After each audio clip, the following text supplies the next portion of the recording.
Salut à tous, c'est Christian Mythologie Astrale. Si vous m'avez trouvé, si vous êtes plutôt futé, et c'est grave cool parce qu'on peut enregistrer dès le matin, il est 8h30. Et c'est vrai qu'en fait, je me rends compte que même dans mon rythme d'enregistrement, euh, quand j'ai commencé le podcast, c'est le matin très tôt. En fait, quand j'enregistrais, c'était pas du tout l'après-midi. L'après-midi, je passais plutôt mon temps à écrire. C'était l'époque du Covid, une époque qui est assez regrettée en plus aujourd'hui.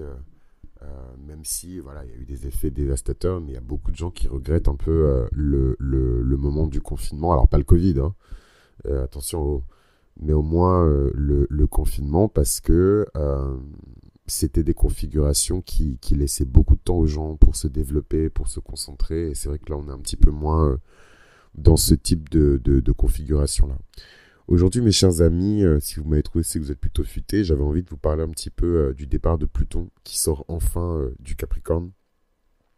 Et vous savez déjà ce que je pense de ce Pluton. J'ai beaucoup parlé de la crise des subprimes, la crise de 2008, les années Sarkozy, l'économie à l'époque. Et d'ailleurs, en fait, que ce soit les années Obama ou les années Sarkozy, mais vraiment la direction qui avait été prise par les personnes qui ont décidé de diriger, ou en tout cas de jouer le rôle de dirigeant dans le monde.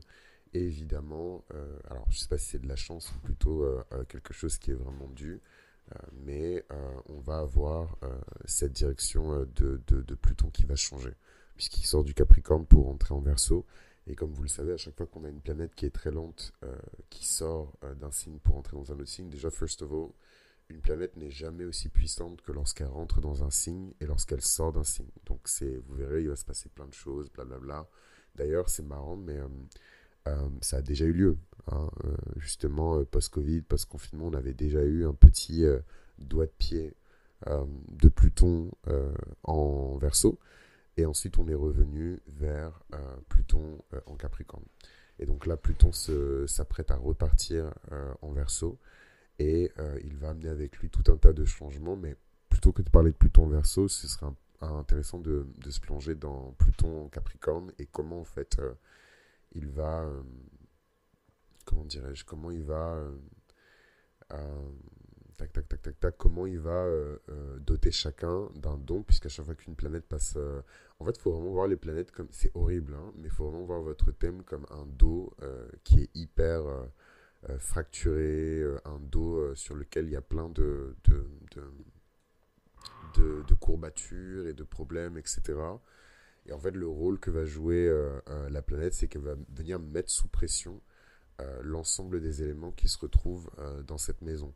Et donc vous imaginez bien que quand une planète elle passe beaucoup de temps dans une maison et qu'ensuite elle sort, il y a, je sais pas moi, euh, une douleur qui disparaît ou une petite tension musculaire qui était là depuis très longtemps et en fait qui n'y est plus. C'est un peu le rôle que les planètes, je trouve, elles jouent symboliquement, hein. C'est juste pour vous expliquer, c'est pas en vrai, vous n'êtes pas un dos et votre charte c'est pas un dos, mais en tout cas, il y a des petites douleurs, des petites blessures qui disparaissent avec le temps pour vous permettre de mieux vivre votre vie. Et en fait, vous vous rendez pas compte, mais Pluton dans le signe du capitalisme, de la surexploitation, Pluton dans le signe de l'esclavagisme, Pluton dans le signe de la culture corporate, pas le bon côté en plus de la culture corporate. Je vous assure que quand il va sortir du Capricorne, la légèreté et surtout la liberté qu'on va avoir, je pense même qu'elle sera tellement grande, et je pense que c'est ce qui va caractériser toute l'ère de Pluton en Verseau. C'est une liberté qui est tellement grande qu'elle nous fait du mal en fait.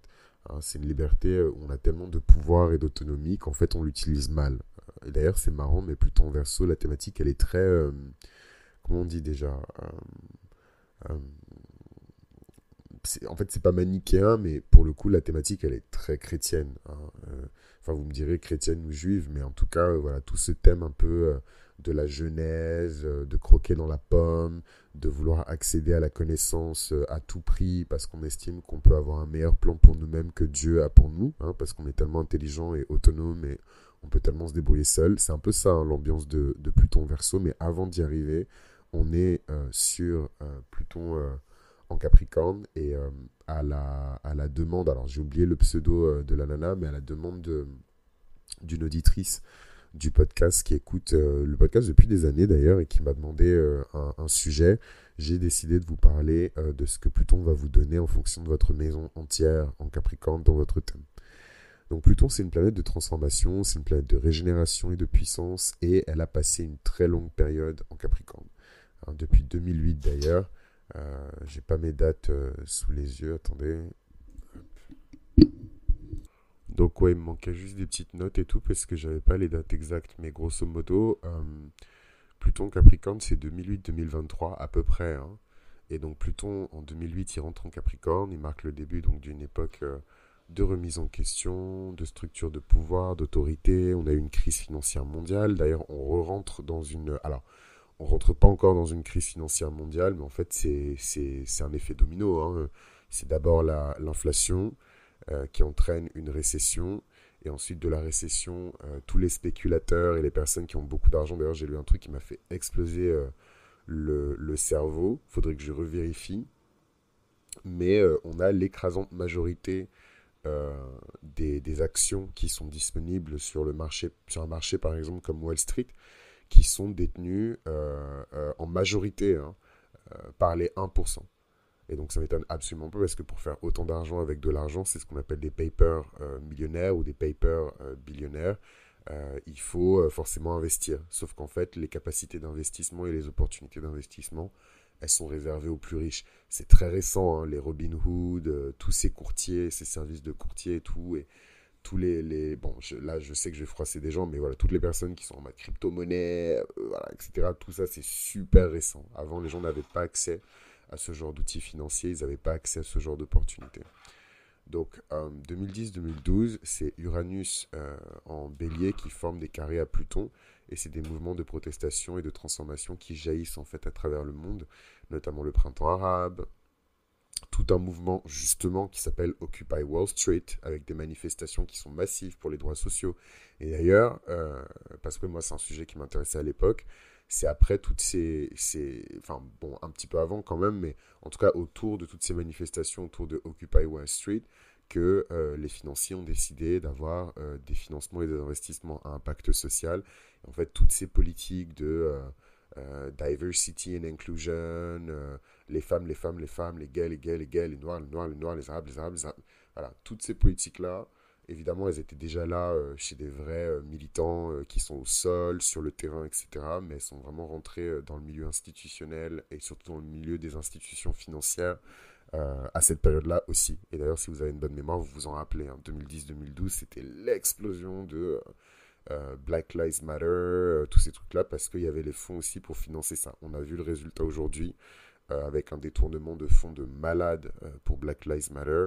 Tout le monde avait mis son petit carré noir. Tout le monde était devenu Malcolm X et Martin Luther King. Tout le monde a mis son petit carré noir. Mais au final, c'est un scam et l'argent est allé à la cause transsexuelle. Principalement, en tout cas. Les quartiers noirs, notamment je pense à une ville où j'ai une pote à moi qui habite qui s'appelle Minneapolis, où enfin c'est carrément une zone de non-droit. Enfin, genre, elle a dû quitter Minneapolis d'ailleurs, hein, c'est marrant. Elle a quitté Minneapolis parce que c'était chaud pour elle. Tellement les personnes qui faisaient les manifestations et les riots, en fait, ils ont tout pété, quoi, les commerces, etc. Et qu'est-ce qui se passe, en fait, quand on pète tout? Les commerces se cassent, les quartiers s'appauvrissent encore plus, il y a de moins en moins d'équipements, et guess what, c'est les États-Unis, donc c'est pas l'État qui va investir directement dans les quartiers, quoi.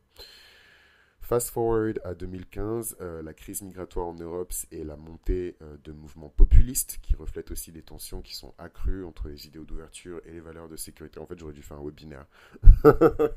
En fait, disons que ça, c'est le webinaire sur la destinée. Non, je rigole, je vais quand même le faire, mais j'aurais dû faire un webinaire. Et donc, beaucoup de tensions entre les idéaux d'ouverture de valeur et de sécurité et le contrôle, en fait, du Capricorne. Ça peut aussi être manifesté, je ne sais pas si vous en souvenez, mais moi, personnellement, je l'ai bien senti en 2015. euh, les prémices, en fait, des mouvements entre Saturne et Uranus, euh, qui nous donnent un peu cette ère de comment dirais-je, de has-been en fait. On a l'impression qu'on est déjà dépassé ou à mettre à la poubelle, alors qu'on est encore jeune et frais, quoi. 2020, fast forward, Saturne rejoint Pluton en Capricorne, suivi de Jupiter. Et donc ça, si vous avez suivi l'astrologie, il y a beaucoup d'astrologues dès 2018, I could never forget, dès 2018 qui avait déjà dit et qui avait déjà annoncé la pandémie du Covid-19, notamment sur la conjonction de Saturne en Capricorne avec Pluton en Capricorne et Jupiter. Jupiter, en fait, il joue un rôle de protecteur. Hein, si jamais on enlève tous les trucs d'astrologie qui sont très limitants, hein, je suis désolé, mais je dois te dire la vérité, et qu'on bascule en fait dans la Kabbale, donc la métaphysique juive, Jupiter c'est un guerrier cosmique, il est là pour défendre, il est là pour protéger, et en vérité, même si on regarde un petit peu dans la cosmologie de Ptolémée, comment on dit déjà, ouais c'est ça, la cosmogonie, voilà, la cosmogonie et la cosmologie, euh, c'est le rôle de Jupiter. Et d'ailleurs, même en astronomie, c'est le rôle de Jupiter. Donc dans le monde très très réel, voilà, ce monde réel-là, la puissance gravitationnelle de Jupiter nous protège en fait des astéroïdes. Hein. Donc quand on vous dit que le bas est un reflet du haut, il faut juste être capable de comprendre le haut, mais le bas est vraiment un reflet du haut, quoi. Et donc en fait cette protection jupitérienne qui avait toujours été là jusqu'à présent, dès lors où Jupiter commence à rentrer dans les signes de Saturne, c'est-à-dire le Capricorne et le Verseau, on la perd en fait. Alors, moi, c'est sur ça que je mets un petit peu. Bon, je dis pas que c'est que ça qui a fait que le Covid il a été aussi meurtrier, mais en fait, je sais pas si vous vous souvenez tout de l'ambiance du Covid, mais c'était un peu en mode plus d'espoir, hein, noir c'est noir. Voilà, et donc c'est alors que, enfin, on a connu génocide, guerre mondiale, etc. Ça n'a pas empêché les gens de sortir des films, d'écrire des bouquins et de, enfin voilà quoi.